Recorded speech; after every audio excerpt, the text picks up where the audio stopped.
Hey everybody, Steve Prziborowski here. Welcome to Courage Under Fire Leadership, 7 Deadly Sins. Um, I want to really thank my friends with Fire Shows West for the opportunity to be here today. In a perfect world, I'd rather be here in person in front of a group of audience, but given the pandemic right now, we have to resort to different ways to get things done. So as part of Fire Shows West Virtual Conference 2020, I'm honored and humbled to be able to be in front of whoever is going to be watching this presentation, either on demand or when it is actually presented here in October. So my name is Steve Prziborowski. I'm a deputy chief for the Santa Clara County Fire Department. I've been in the fire service for over 28 years, and I really have a passion for helping people get hired, helping people stay hired, helping people get promoted, and helping people stay promoted, and ultimately being the best they can be. So Courage Under Fire Leadership is what I call my series of leadership presentations. This is going to be part one of 2 parts. The first part is 7 Deadly Sins, because we have only about an hour or less. And then in the next session that'll follow this will be the second part, 7 Ways to Win. So this will cover 7 deadly sins of leadership. And then the next session will cover 7 positive things that you can do as a leader to be the best that you can be. So without further ado, let's get going.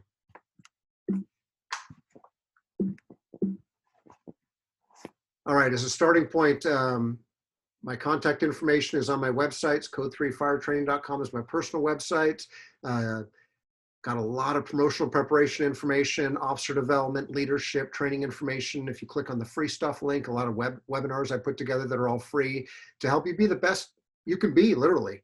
Whether you want to be a firefighter or you want to promote all the way up to fire chief or whatever rank in between, a lot of great information for you, as well as my contact information.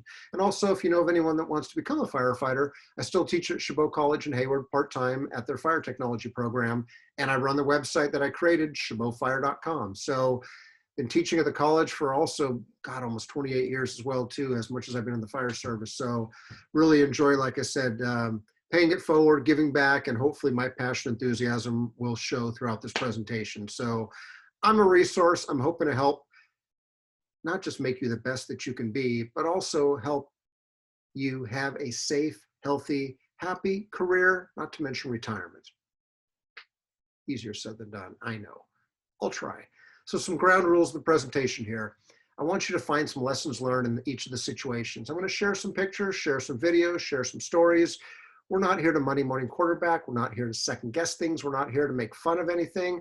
We're not going to sit and say, what an idiot, how stupid, that was dumb, I'd never do that. No, none of that at all. But we need to learn from some of these situations, because chances are at some point you may find yourself in that situation in some possibility. And I don't want you to have the same outcome. So I want you to really imagine, if you or your department was faced with these situations, could you do something differently to have a different outcome? And before you are that one person that says, that would never happen at my department, we're better than that. Think again. Virtually anything can happen, and anything will happen at any fire department, nationwide, worldwide. It may not be right away. It may be in 100 years from now, long after we're dead and gone, maybe 1,000,000 years, maybe 2 years, 2 months. But good leaders, good fire officers have prepared to handle virtually anything that is thrown their way. So I want to hopefully give you some of those tools, if nothing else, just to make you think in advance of, God, how would I handle that? Well, maybe you think about those things, and if it does ever get in your face, you can deal with it. May not be perfect, textbook, but at least it's a lot better than, oh, I never saw that thing coming. Yeah, that's the problem. You should have. So the title, Courage Under Fire Leadership.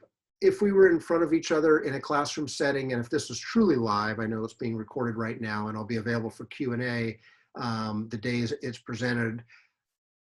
But this is something that we could talk about for probably an hour or more. But why does it take courage to be a great leader in today's world, especially today's fire service? And in short, there's a lot of people filling leadership positions. There's a lot of people think they're leaders, but it takes courage to raise your hand and say no, or yes, or we're doing this, or we're doing that, or stop it, knock it off. Don't do that, but do this. Because in today's world, you're a dartboard, you're a target. The higher up you go, the chain of command in any organization, you're on not a pedestal. You're not better than anybody else. I don't want to say it that way. but you're an easier target. And in today's world, we live in a society that's very quick to critique and be a recliner sniper, for lack of a better term. I mean, it happens. And I was guilty of being a recliner sniper when I was a firefighter. I fell for it. I remember, yeah, if I was fire chief, or if I was the deputy chief of training or deputy chief operations, or if I was the assistant fire chief, this is what I would have done. Yeah. I look back at myself going, God, how naive and ignorant I was. I had never even done their jobs. I mean, I was a firefighter. Nothing wrong with that. It's great. But how dare me talking crap about positions I've never walked in? But it happens. It's the world we live in. It's so easy to point fingers and, if I was president of the United States, I would do this. Okay, I'm never going to say if I was president, or if I was governor, or if I was city manager or city council member or state senator, because I got zero desire to do those things, because I honestly don't think I could do a better job than anybody. I know there's good and bad in every position, but in all honesty, I could not have fun in those jobs. I mean, I give credit to anyone that's willing to step up and give it a shot. But again, not trying to make this a political statement, but it's like, it takes courage to be a leader. And there's some that are really doing a good job, and there's many that are not doing a good job. And I want you to learn from those that are doing a good job, but also those that are not doing a good job, so you can maybe capitalize on the good things and not do the not so good things. But anyway, it's tough to be a leader, because no matter what you do, you're going to get two camps of people. You're going to get some that are saying, hey, great work. And then there's others that are going to be like, that was a dumb decision. Can't win for losing, as they say. But you got to have the courage to continue remaining focused to the mission and focused on our community as a whole. So let's get into 7 deadly sins. Not meaning to start out in a negative manner, but we'll get the 7 deadly sins covered. Then in the next episode, we'll talk about the more positive stuff, 7 ways to win as a leader. So deadly sin number 1 as a leader is failing to establish expectations. If we were in a class right now, I'd ask everybody in the room, raise your hand if you've ever had a supervisor that established expectations. And I bet you most hands would raise, and then I would, all right, hands down. Now think about every boss you've ever had, every supervisor. Has there been at least one of them that never gave any expectations? And I bet you're going to still have a lot of hands raised. I know I've had lots of bosses over the years. Not all of them have established expectations. I get it. But how do you expect your personnel, your crew, to be on their best if you don't establish the framework, the boundaries, the expectations? You can't if you're naively thinking, well, they know the rules and regulations. They're printed in the binder over there that's on the bookshelf. You know, they took the oath of office. They know what we're here for. We're here to serve the community. Okay. We don't hire resumes. We don't promote resumes. We hire and promote people, and people with challenges, people with problems, people with issues, people that have all types of things in their background, good and or not so good. There's a reason we establish expectations. And it really is ultimately not to micromanage, but to help set people up for success and to help make your life easy as a boss. So some things about expectations, I encourage you to document and share them, not force feed them down their throats, but discuss them. Discuss them. Also, ask others what they expect of you. It's a two-way street. It's not a one-way street. It's a two-way street. You'd be surprised maybe some of the things that they say they expect of you. Take note of them. Don't disagree. Okay. Ultimately, don't accept, tolerate, allow mediocrity, incompetence, inappropriate behavior, illegal behavior, unethical behavior. Sorry. As a firefighter, I love asking firefighters, hey, as a firefighter, do you give a crap about risk management or safety? If I ask that question of 1,000 firefighters, do you care about risk management or safety? How many hands are going to honestly raise up, especially in a group of their peers? Very few hands will raise. Most firefighters are getting on the job to have fun, fight fire, save lives, you know, the things we rarely ever do. But anyway, they do it for the fun things, 10 days a month. I get that. But most firefighters aren't always thinking front line about safety, about risk management. I mean, nothing personal. They're taught safety, they're taught risk management, but they're not thinking that. However, you now step into that supervisory role, lieutenant, captain, above. You've got to be thinking that 100% of the time. I mean, understanding and expecting that not everybody else is. That's why you're there as a supervisor, among other reasons. So you're that one that has to maybe have the courage under fire to raise your hand and say, knock it off. Stop it. We ain't going there, or we are going there, and this is what we're going to do. That's why it takes courage, because now you think about it, the higher up you go, even as a captain responsible for, say, 2 or 3 firefighters, you're the minority, they're the majority. And it's so easy when you got 2 or 3 firefighters looking at you after you said, no, knock it off. God, he forgot where he came from. That badge went right to his head. He became a captain. He forgot, he used to have fun all the time when he was a firefighter. Now look at that. He's Mr. Bossy Pants now. No, it's you recognizing now that you have more responsibility as a supervisor. And we'll talk more about that. I just want to open up the eyes of supervisors. And as a supervisor, this is stuff I encourage you to train, educate, mentor your firefighters on. Number one, even if your firefighters have no desire to promote, many don't, and that's fine. Not everyone is meant to promote. Not everyone should promote. Not everyone can promote. But even if they don't promote and just say they want to be a firefighter or driver, they still need to understand what you as a boss, company officer or chief officer is expecting of them, but also the why behind what they're expecting. Doesn't mean they won't do it or they won't disagree, but at least they may understand, okay, you're not trying to micromanage me, you're not trying to be a jackass. I get it. That's your job. I didn't realize that. My bad, boss. Okay, we don't have to agree on this one. Just understand where I'm coming from is the key. Some more on expectations. I get a lot of people that say, hey, Steve, if I had to narrow down like top 5 expectations, what would it be? Well, hell, if we narrow down one, this is my number one. Couldn't we sort of leave it at that and then call it good? Those 3 words, do your job. What do they cover? Bueller?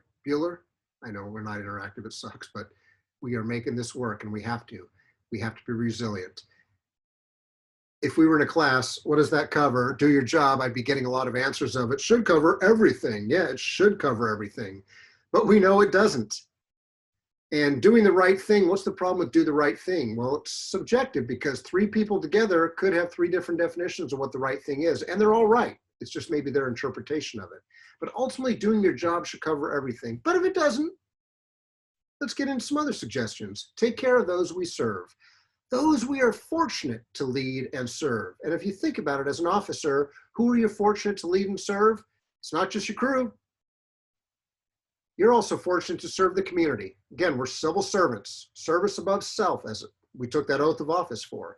So there's a lot of responsibility for taking care of those that we serve, both in the firehouse, on the fire engine, as well as out in the field when the bell goes off. That's what our job is, take care of everybody in the best interest of everybody. Be safe. Seriously, I mean that. I give a crap. You should give a crap too about people. Does it mean we're not going to kill or injure firefighters? No. Sadly, some firefighters will die in the line of duty or get injured based on risking their life at hopefully appropriate times for other lives.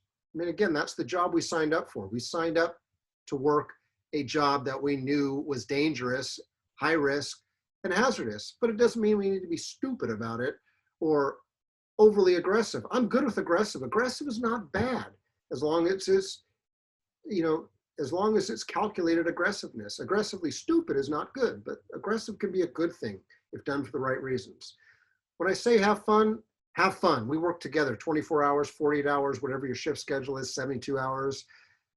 It's a long shift. You got to have fun. You got to bond together. But the key is don't have fun at somebody else's expense. And I know we live in a society where people get butt hurt. I love that word, over almost everything. It seems like, I mean, I hear that all the time. It's like, God, you can't say anything more without offending anybody.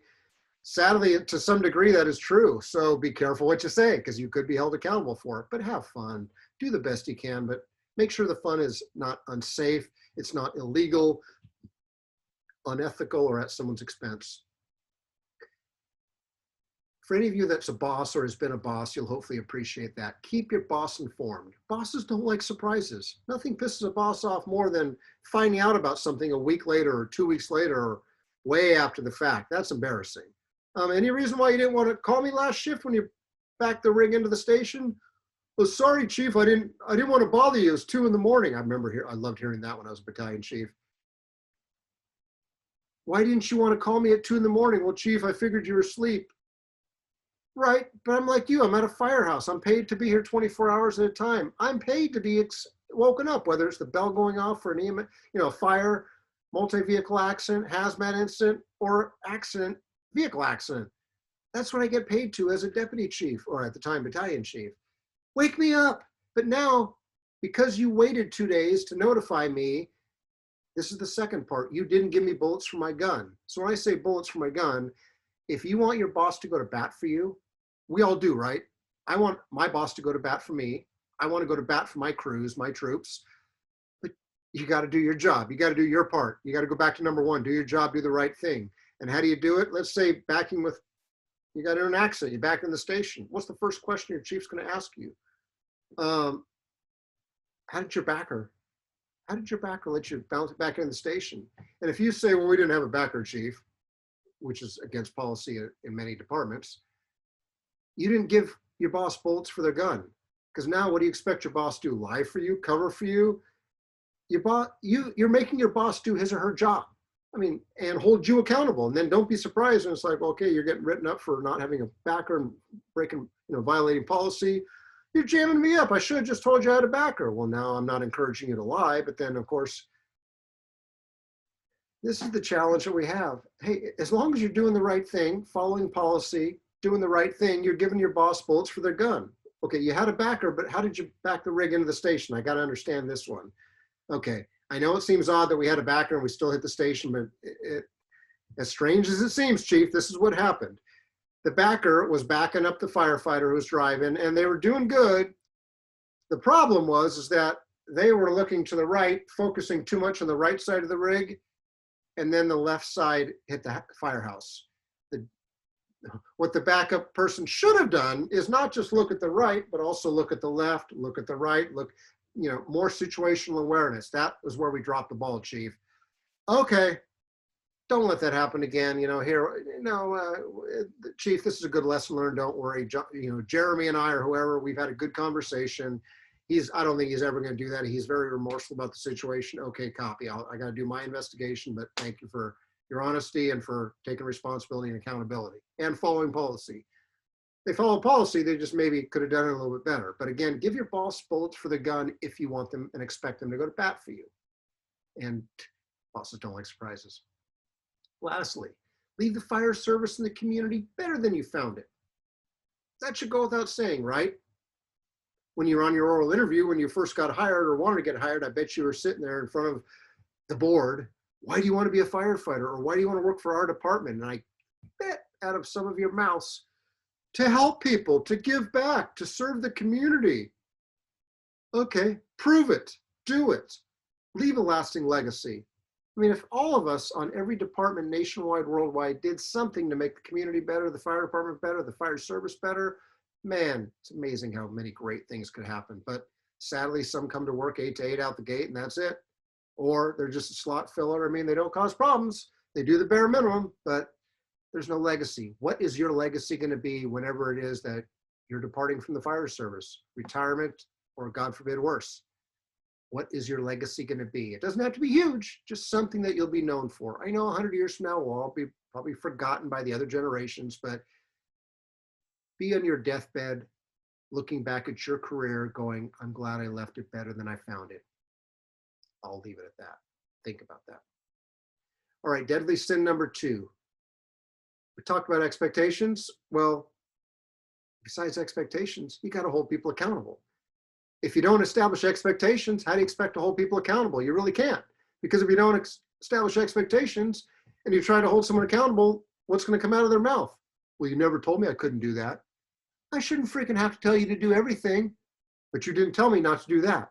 And I know that sounds like BS and a weak excuse, but in today's world, it works. I mean, it's an acceptable excuse. If I was your union representative or if I was your attorney, I'd be hitting on that point. Well, the captain never told my client, the firefighter, that he or she couldn't do that. Seriously? Yeah, they were never told. So that's why they were told to think on their feet. And that's the decision my client made. I know it sounds hokey, but you got to establish expectations first. Then more importantly, you got to hold folks accountable. It's they're joined at the hip together. Accountability really comes down to, if you don't hold your personnel accountable, as one of our retired BCs used to say, you can basically wipe your rear with the paper the expectations or the policies are printed on or written on, because they're worthless. So all of our departments have all these policy manuals and whatever we call them, manuals on how to operate in the firehouse, on the fire ground, whatever. Your expectations should be in line with pretty much what the department expectations are. But if you're not holding people accountable, why do we have expectations? Why do we have policies? You can't selectively enforce the rules. You have to be consistent. So think about that. I know it's painful sometimes to have to sit people down and hold people accountable, but that's your job. You wanted to be an officer, so do your job. Deadly sin number 3, failure to realize that you're not just a fire officer. And I'm talking about company officer and chief officer, lieutenant, all the way up to fire chief. You're not just a fire officer. So let this soak in for a little bit. Because this could also be a firefighter or engineer who doesn't supervise, but this could be any rank in the fire service. You or someone that you supervise or work with has a better chance of suffering A, punitive discipline, which is the bad stuff, the takeaways, written reprimand, transfer, suspension, demotion, termination, or getting cancer, or having a behavioral health emergency, which includes suicides, PTSD, PTSI, than getting killed in the line of duty. And I'm not downplaying line of duty deaths. I'm not saying that's they're still happening. We all know that line of duty deaths are still occurring at about 100 a year, give or take. I think we've been good the last couple of years, maybe 60s, 70s, 80s, give or take. I can't remember the exact numbers, which is good. We'll never get to 0, obviously, because we work in a hazardous job, and sometimes firefighters may die based on what they're doing to hopefully, for the right reasons, save someone else's life. I mean, that's, again, why we took that oath of office, one of many reasons. My point here is that, yes, line of duty deaths are important, but those are less than 100 a year. The behavioral health emergencies, which include suicides outrank line of duty deaths by far every year. Those are just the documented ones. Cancer, we all know that cancer is rampant around the country, number 1, and also number 2, because we're firefighters, we're at a higher predisposed risk of getting cancer. And then obviously punitive discipline, Google firefighter behavior or firefighter arrested or firefighter fired or suspended, and you'll find pretty much something once every day of a firefighter, a captain, a chief officer, all ranks. It's not picking on any rank, it's all ranks somewhere across the country, volunteer, career, whatever type of department. Someone in the fire service is getting arrested, on duty, off duty, fired, suspended, demoted, terminated, whatever, for usually off-duty behavior or on-duty behavior. And it's usually related to alcohol, substance abuse, sexual activity, cheating, stealing, insert crime here. Sad to say, it's alive and well. My point is, and as an officer, you need to do your best every single day when you go to work to the time you leave work, before you come back from your 4-day or your day off or however your shift schedule works, doing your best, if you can get to the end of your career, knowing that nobody died on your watch or got significantly injured, nobody committed suicide on your watch, or had post-traumatic stress injury or illness, or some other type of mental health breakdown or emergency, nobody got cancer on your watch, and nobody got fired, suspended, demoted on your watch, you've left things better than you found them, literally. Because in today's world, each of these 4 items are happening at a pretty good clip. I mean, sad to say. But again, as an officer, can you prevent all this stuff? No. I mean, doesn't mean you can't try, though. But this is where the courage under fire comes into play. You have to have courage under fire to sometimes prevent some of these situations. You may be able to prevent some of these potential punitive discipline scenarios, or you may be able to prevent cancer because of, hey, dude, you want me to help you with your SCBA on? Oh, I don't need my SCBA right now, blah, blah. No, dude, put your mask on. You're close enough to the smoke that's coming out. Hey, who made you my mother? Okay, I'm not your mother, dude. I'm your brother. I'm your family member. I'm here to help you. I'm here to help you get to your retirement and hopefully enjoy your retirement. Do it for your family, if nothing else, if not for yourself. I'm not your nag. I mean, I'm not micromanaging you. You know, these are the conversations you're going to have as an officer at some point, and you're like, why am I even wasting my time? Well, because I give a shit, and because it's also your job. But again, you shouldn't have to hold people accountable, but in certain situations, they may make you do your job. So don't feel guilty about that. They put you in the position. But again, you're there to do your best to make sure they go home at the end of their shift and they can come back to fight another day. And hopefully at some point enjoy a nice retirement and ride off into the sunset with their family, loved ones, and know they did the right thing, as did you. So this is one part of You're Not Just a Fire Officer. The second part of You're Not Just a Fire Officer is you are also a HR professional. You're like, huh? Oh, it gets better, trust me. You're a risk manager, huh? I'm a red hat, a captain, huh? Health and safety officer. Oh, it gets better. The hits just keep on coming, as they say. You're a training officer. Oh yeah, we also know you're a leader, you're a manager, you're a supervisor, and you better be a good follower too. Even the fire chief has to be a good follower because everyone has a boss. Everyone has a boss. Everyone, to have leadership, we have to have followership, and you have to do both. But let's look at these first 4 items. When I share this with a lot of officers, it's very quick for them to point the fingers and they go, well, I'm just engine 1 captain on the B shift, or I'm engine 10 captain. I'm the ladder captain on the B shift or C shift. I'm not any of these things. Yeah, you are. Or even worse, I was never trained to do any of this stuff. Okay. Most of us are not trained to do a lot of things, but we have to do them anyway. But as a boss now, as a supervisor, by you being fortunate enough to wear those bugles and be a supervisor, there's other responsibilities that I wish I was taught 20 years ago when I first got promoted to captain. Think about it. You probably have in your department 40-hour people that work Monday through Friday or some type of weekday schedule, 8 to 5, that sit in your human resources staff, maybe one person and maybe multiple people. You have someone that's probably your department risk manager, or maybe within the city. Your training chief, like in my department, I'm the training officer. I'm also the health and safety officer. But again, I work a Monday through Friday schedule. Okay. What about Saturday night at 3 in the morning? You pull up the structure fire on scene. Your firefighter's grabbing a hose line. You're doing your 360. Why do you do a 360? Part of your size up to try to determine, is it go or no go? Is there a chance that somebody could be inside? Is there a chance that somebody savable could be inside? All those questions that you're thinking of. How's fully involved? Makes it pretty easy. Fully involved, we're going to start out defensive.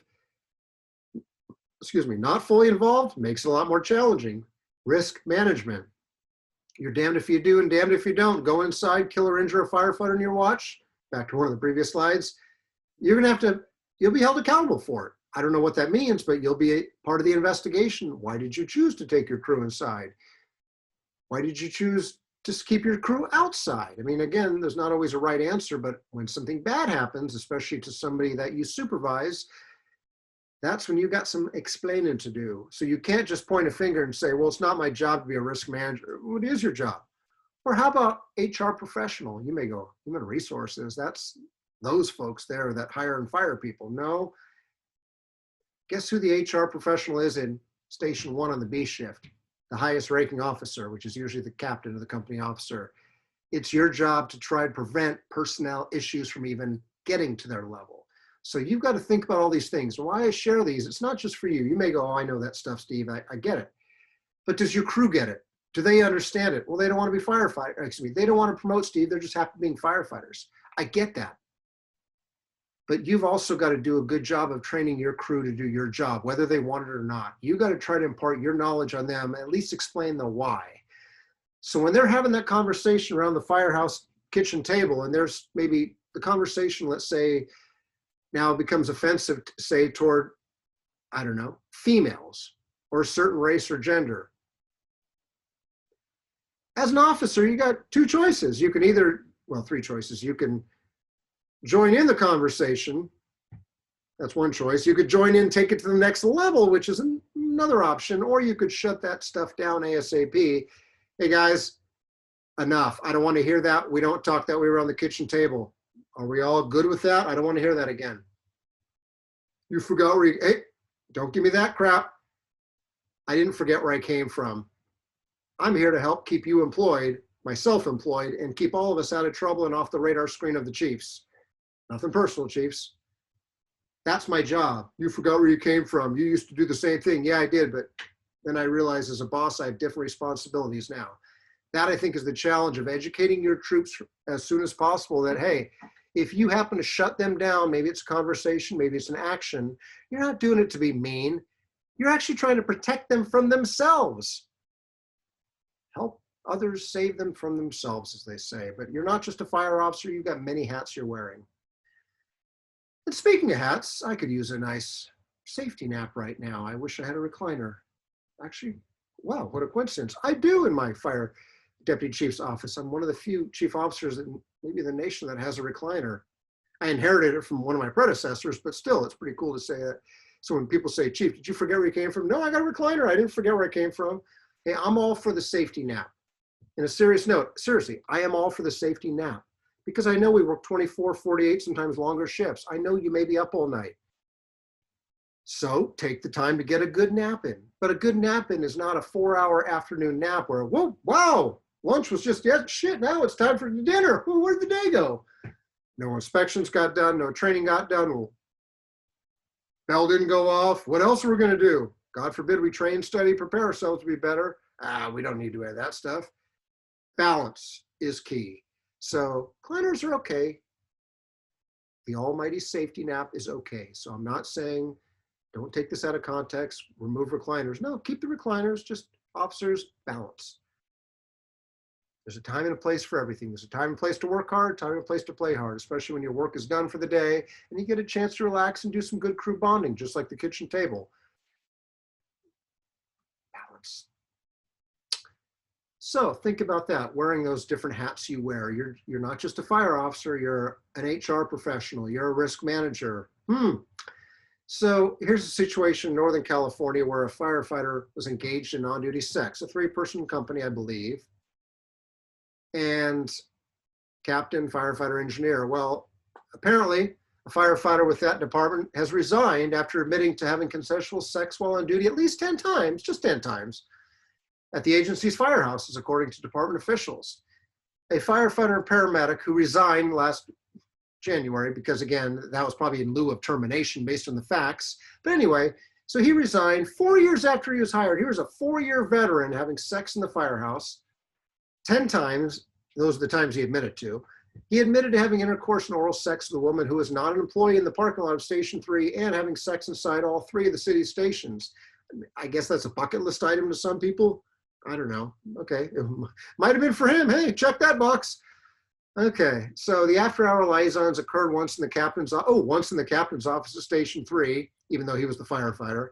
Captain, where were you? Well, I was sleeping and I wasn't in my office the time I was watching TV. Now, I can't be everywhere in the firehouse.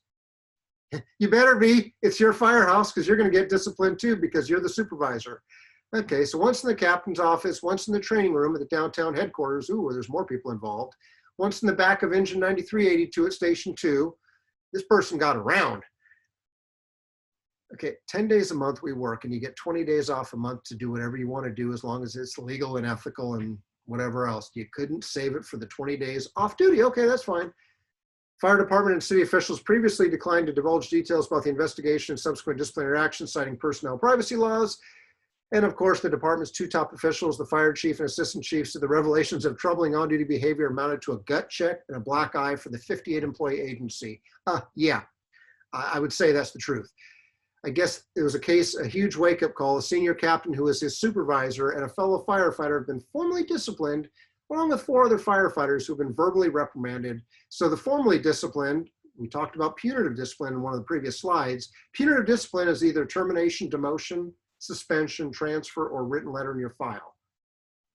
So the senior captain and the other firefighter got one of those basically because they didn't stop the behavior, or maybe they didn't know about the behavior, but it's hard to say.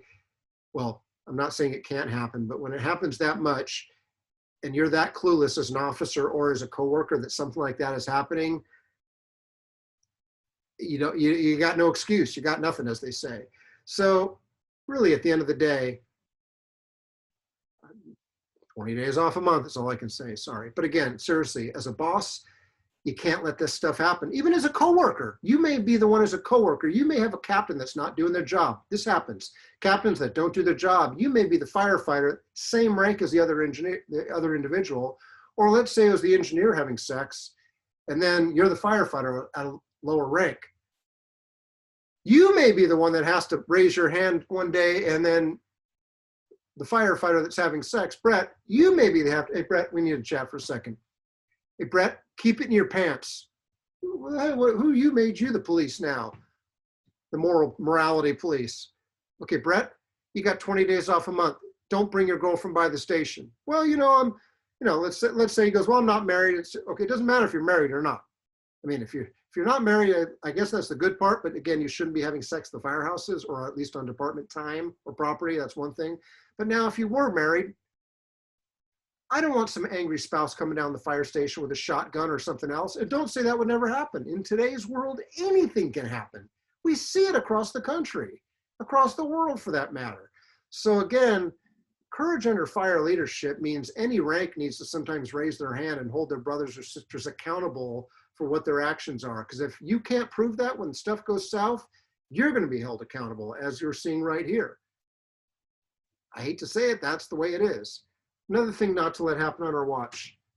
We lost Captain Mark McCormick February 13th, 2005. Brother McCormick was dispatched to a residential structure fire. It was a defensive fire. Mark was electrocuted. Mark was electrocuted outside, not fighting the fire, but just as he walked into some electrical lines. At the time, I was a captain, and I remember some members on our department. I remember some members coming up to me, hey, Steve, hey, Cap. I mean, obviously very traumatic for all of us because our department was created in 1947. It's our first line of duty death, hopefully our last, but our first. To some people, it was like, we never thought that would happen here. I remember hearing multiple people say, we never thought that would happen here. That only happens like in New York or Boston or San Francisco or LA. And I'm like, huh? No, that can happen in any department. Just like the sex in the firehouse can happen in any department, line of duty death, significant injuries can happen in any department, big, small, volunteer, paid, combination, whatever, industrial, they happen, they do happen. We need to do a better job of learning from each of these incidents to try to help our brothers and sisters. Because if we really give a crap about our brothers and sisters, because we always say brotherhood, brotherhood, which includes sisterhood, we're going to do our best to prevent injuries and fatalities. So that said, let's do our best to honor them by trying to learn from them. Here's a good resource. The next time you're having to make an ethical decision, and you may go, when do I make ethical decisions? Well, as an officer, probably every shift, sometimes multiple times a day. This is a good tool for you to maybe use. One of our retired BCs, Wally Fink, helped me put this together a number of years ago, and I've added to it since. But in short, if you can answer yes to all 5 of these things, go for it. Let's go back to the sex in the firehouse. So let's say you're the captain, you're a firefighter, and you figure out that Brett, your firefighter, is having sex. Is that the right thing for the community? No, I don't think their community is going to be happy with the tax dollars, their hard-earned money being spent that way. Is that the right thing for the department? No, it's a public relations nightmare for the department. It's making everybody look bad. Is it the right thing for the personnel?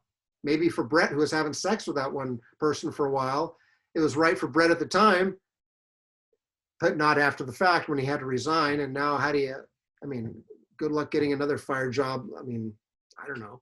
So I don't think you could justify having sex in the firehouse meets number 1.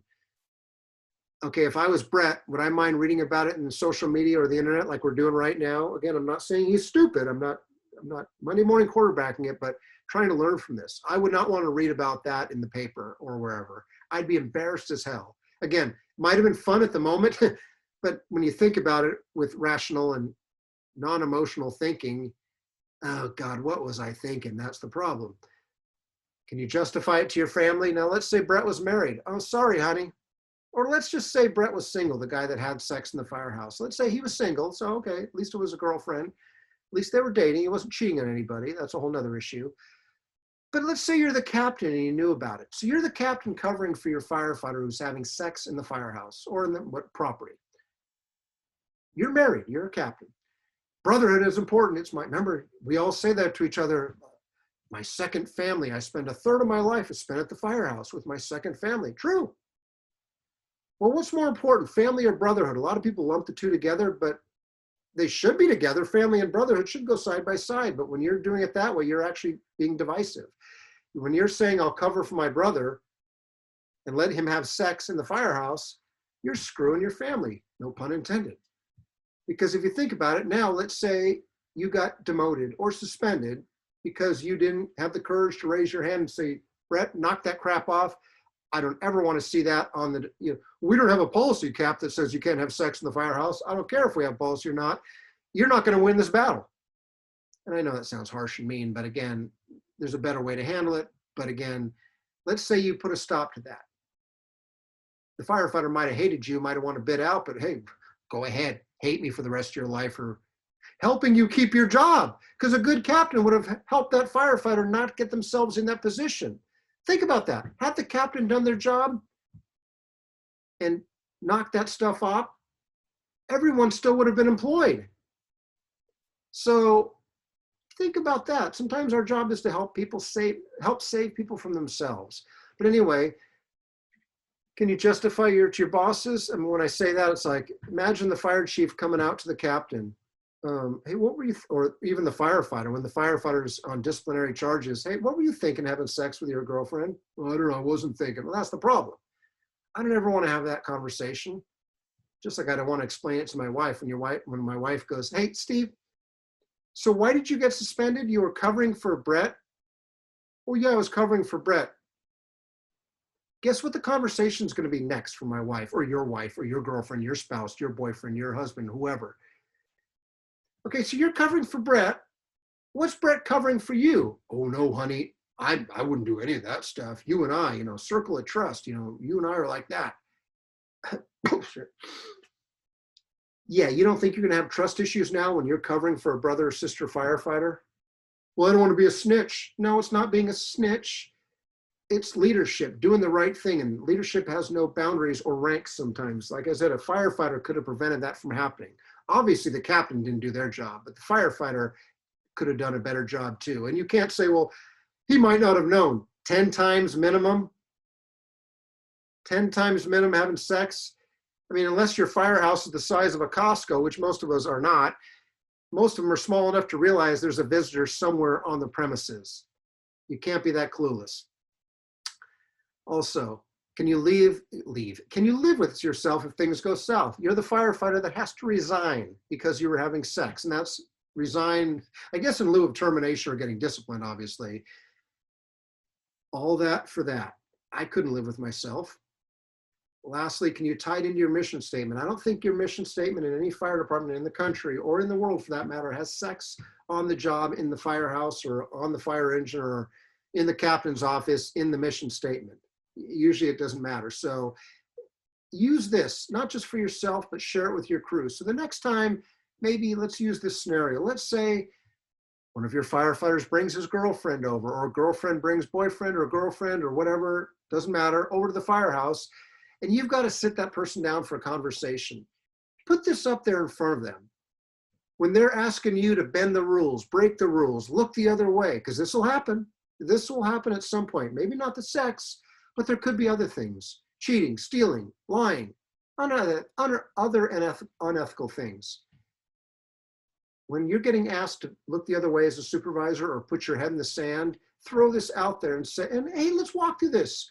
Hey, Brett, if you can convince me that what you're asking to bring your girlfriend over will match all 5 of these items cleanly, I'm golden. I'll go for it. And of course, if you think in any way that you can justify having sex in the firehouse based on these 5 things, I guess I got nothing. Because if that's the way you think, then okay, so be it. I'm not going to probably change your opinion. But anyway, hopefully anyone with common sense will look at that and go, oh God, I can't even check 1 or 2 of the boxes, let alone 5 of the boxes. So we probably shouldn't be going there. I mean, I don't mean to be sarcastic, but it's a good tool to maybe use to help not just yourself, but help others. Because when you're saying no to somebody, especially a firefighter, they're going to want to know why. And there's nothing wrong with explaining the why, the big picture why. But don't be surprised if they get mad at you and they start making it your problem and pushing the problem back on you. Well, you forgot where you came from. Well, you used to do this stuff when you were a firefighter, or you told us whatever we wanted to do, you'd support us. Why is this my problem now? Why am I the bad person? Just because you're trying to put, because that person's now putting not just themselves at risk, but they're putting you at risk as an officer, as a leader. So think about that. So deadly sin number 4, failure to realize that the enemy is not just us. We live in a very divisive world, us versus them. It's not just politics, it's the world. And I love this next picture that I saw from a friend of mine, Captain Mike Gagliano, retired out of Seattle Fire. This was posted on somebody else's website. Embrace the Resistance is Ben Martin out of Virginia. Good dude, good solid captain, both good friends of mine. We have lost our focus in the world and the fire service. But look at this, my enemy is fire, not the other firefighters, not your brothers and sisters, not the other shifts or platoons, not the other firehouses, not our fire chief, our leadership, our bosses, elected officials, other stations, other districts. It's not the citizens. The enemy is the stuff that's trying to kill us. My enemy is fire. Are you with me? The point is that sometimes, and again, it's happening in every department, maybe it's political related or it's just life in general, but we become a very divisive society for a lot of reasons. Mask, wear your coat, wear your mask during pandemic times, don't wear your mask. Oh my God. Believe the science, don't believe the science. Trump versus Biden versus somebody, I mean, it's a divisive world. And you can't stop that from getting into the workplace. And now you as an officer around the kitchen table are gonna be dealing with some of this stuff. So try to shut that down as much as possible. Encourage conversation and discussion, but when things start going south, hey, all right guys, time to go do some training. What? We've beaten this, it's a dead horse, the horse is dead. Let's move on and let's go pull some hose, throw some ladders. We don't want you to do that, it's wet outside. I don't care. We haven't solved it. We've solved the world's problems. Yeah, we have, but you know what? Time to move on. So the enemy, it's not us versus them. We're all in this together. Deadly sin number 5, failure to learn from history. A number of years ago, Fire Engineering asked me to put together an article, and I took a look of what's killing and injuring firefighters. I took a look and came up with the top 10 contributing factors of line of duty deaths. Now, I'm not stealing anything out there because I looked at a bunch of NIOSH reports, and NIOSH has put together the NIOSH top 5. And if you've never heard NIOSH top 5 as a company officer or anybody in the fire service, Google it. GTS, Google that stuff, because the NIOSH, they have the top 5 killers of firefighters and obviously things that injure firefighters. And you'll see obviously my items on there, but I've added a few more just to maybe expose you to something bigger. My reasoning here is to just open your eyes of what's killing and injuring firefighters, so hopefully you can prevent future deaths and injuries. So in no specific order, command and control though, or lack thereof, is usually one of the biggest items. Fire behavior is up there too. And it's not just fire behavior, it's understanding the changes in fire behavior. If you think about it, what 10, 11, 12 years ago, UL and NIST did all the studies about wind-driven fires, about you cannot push fire like we used to think. They did a lot of good groundbreaking studies, especially with the FDNY and some other departments, that really sort of changed the look of how we attack and approach fire. And really the definition of, I mean, not the definition, what came out of it is water needs to get on that fire ASAP. If we want to have any chance of saving lives and you know, keeping the fire small, get water on the fire ASAP, but also recognizes the changes in fire behavior. Also building construction. We know a lot has changed over the years in building construction, whether it be lightweight construction is more prevalent now than it was years ago. My point is that a lot of times there are officers and firefighters that are fighting fire like they were taught 20, 30 years ago, because that's when they came on the job.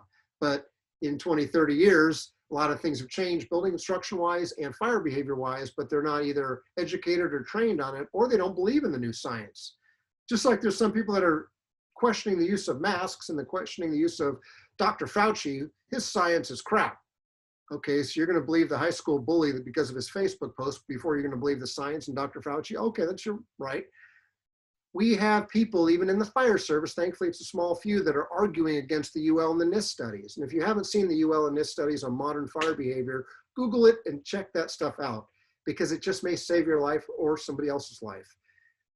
Human cultural items such as complacency, laziness, situational awareness, communications obviously is a problem all the time, too much, too little. Some other contributing factors, safety or staffing. Now, a 2-person engine versus 4-person engine. A lot of people sometimes say, well, 2 is unsafe. Okay, well, just because I have a 2-person and a 4-person engine side by side doesn't mean the 4-person is safer than the 2. There's more people on it. It can be more safer. It better be more safer. It better be more efficient because I have more people. But the only thing that dictates that is the training and the officer and the leadership. Because I've seen some 2-person engine companies or 3-person companies that do sometimes more efficient operations and more safer operations than 4 or 5-person engine companies. So it's not the number that you have, it's how you use them. I think that's the key. If, I hear some people, well, yeah, San Francisco Fire can send 45 people to a first alarm assignment in 10 minutes or less. Yeah, they can, or whatever the time frame is. And then you hear people, well, I just work in rural Nevada or rural Utah, and I got 5 people on a first alarm, and I'm lucky to get 5 people in the first half hour. Okay.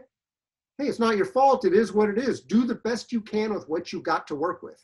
So knowing that you're in the middle of Nevada and you got maybe 3 people and you're not going to see another 2 or 3 for another 20, 30 minutes, then you know what? Do the best you can. You don't have 40 people at your disposal. What if I got a life to save? Well, then it doesn't matter whether you got 50 or 2 or 1. If you've got a savable life in there, get your butt in the building and attempt to save the life. But once the life safety is off the table, then it's a lot different, because again, if you had 40, 50 people, you could probably make an offensive attack. But if you only got a couple of you, once life safety is off, you may be able to only make a defensive attack. I get it sucks, but that's where we get ourselves in trouble, is where we start extending ourselves when we shouldn't be and working beyond our realistic means. Water supply, always a big issue of either not having it or problems with it. Fire prevention, buildings not sprinkler, no alarms. Ventilation, I mean, a lot of people confuse the UL and the NIST studies that I touched on with fire behavior as being bad. Nothing wrong with ventilation. Ventilation is good. Nothing is bad. The key is coordinating it with your fire attack crews to make sure you get water on the fire and ventilation. We now know that early ventilation not being coordinated with water supply and, more importantly, fire attack can lead to a lot of bad things occurring. Backdraft, fire going places it shouldn't be going. So again, it just needs to be coordinated. There's nothing wrong with it. And then obviously training, or SOPs, SOGs, whatever you call them, not following them, not having them, not training on them, whatever. All right, deadly sin number 6, so we start winding down here. Failure to realize that leadership and teamwork doesn't start at the top. It starts at the firehouse, both of those things. If you look at everything we've talked about before, especially some of the personnel issues like the sex in the firehouse, I'm sorry, but you can't blame the fire chief on that one. Whether or not they had a policy or didn't have a policy, I don't know, it doesn't matter. Leadership starts at the firehouse. That's where things usually go well or not so well. And you don't believe me, look at anything around the country. I mean, that's usually it comes down to usually a leaderless group or a company officer not doing their job. One of our stations, here's a kitchen table for one of our stations. Just like recliners have their place in the fire service for a safety nap, so do the kitchen tables. And I love the pride and ownership that our crews have put into these. And we have a number of our crews that have done tables like these. These are awesome. And I hope this catches on around the country. My point is, though, there's a time and a place to sit around the kitchen table, to share daily briefings, to find out what the crew did before, what happened in the last day since you came off your 4-day or whatever. It's a great way to solve the world's problems, but again, try not to be a recliner sniper if you haven't walked in the other person's shoes, but try to be productive around there, because again, it can be a valuable learning experience to especially learn from the senior members around the table. You know, I love this picture of Jack Nicholson. When the chief stops in unexpectedly and you act like you weren't sleeping, hey, safety nap, go for it, I get it. But if you're gonna be sleeping at 2:30 in the afternoon and all of a sudden the chief comes in and, hey guys, oh shit, you know, the sound of the recliners all going up and all the, you know, putting their uniform shirts, it's like, dudes, I mean, as a battalion chief and as a deputy chief, I did not look for bad things. I look for good things. I try to find people doing things right, not wrong. I mean, as a chief officer now, I try my best to not stop by a firehouse at 3 in the afternoon. I'll stop by at lunchtime, in the evening if I have to, first thing in the morning. But if I come by at a firehouse at 2:30 in the morning and I catch someone sleeping, that sounds bad because I'm not catching them sleeping. I'm not going to jam them up. I'll give them the benefit of the doubt. But it's like when I have a captain at 2:30 in the afternoon, he's like, oh, chief, you know, we got our butts kicked last night and we were busy all day. And everything. I was like, hey, you don't need to make excuses to me. I mean, Don't be stressed about it. Hopefully you're getting your work done. I'm not your battalion chief. I'm just a deputy chief, but hopefully your work's getting done. Hopefully you're getting your nap in. I get it. But again, make sure you're getting your work done. Balance is key. I love this on one of the Phoenix firehouses. Live your interview, do what you said. Think back to when you got hired or when you got promoted, all those great things you promised the fire chief or the oral board. Never forget those things. That's the way we should be living our career. I know, but easier said than done sometimes. We promise the world when we're getting hired or we want to get hired or promoted, but then we tend to forget those things as time goes by. So sometimes you have to remind people of these things. And the last deadly sin, number 7, last but not least, failure to remember why we are fortunate to do what we do. If there was no community, there was no citizens, there really wouldn't be a need for the fire department. We are fortunate to be in the position that we are in, just to run calls, to have people look up to us, to be able to solve problems, make people's day better. Why? Because that's an honor and a privilege. Very few of us ever get to do that. Think about how many apply for the job, any part of the country, how many few are actually able to do it. So please do your best to never forget that, because you know, it is an honor and a privilege to do what we do, and don't take advantage of that. So at the end of the day, as we wind things down, I just got some basic items. Take care, be safe, be creative, keep the faith, remain committed to the mission of serving the community, and do the best you can with what you got to work with. It's pretty simple. When in doubt, follow these 4 items. So bottom line, don't let this happen on your watch. I touched on Captain Mark McCormick getting killed in the line of duty back in February of 2005. If you can go to your retirement without ever having this happen, or anybody getting cancer, anybody getting disciplined, anybody having a mental health, behavioral health issue, you're doing awesome. But again, if it does happen, hopefully there's nothing you couldn't have done to prevent it, because you got to live with yourself. You know, lastly, remember that sometimes when you're doing the right thing, you're going to feel alone. And when you feel alone, there's going to be days that you feel like that. I get it. If you've never felt like that, you're not doing your job. If you're feeling like that all the time, you're not doing your job. It's all a balance. So with that, it's a balance. I think you've probably heard me say that enough. But anyway, in closing, some resources I have off my website, a couple entry-level books, a promotional preparation book as well. I've got a couple books getting published later this year, if not early next year, one by major publisher, another 101 tips to ace your next promotional exam, as well as a couple Courage Under Fire leadership books. But that's enough about me. My contact information, please don't hesitate to reach out if I can ever be of assistance. Connect with me on social media. Thank you for the gift of your time. I look forward to hopefully seeing you in the next session, 7 Ways to Win. All right, until then, take care, be safe, everybody.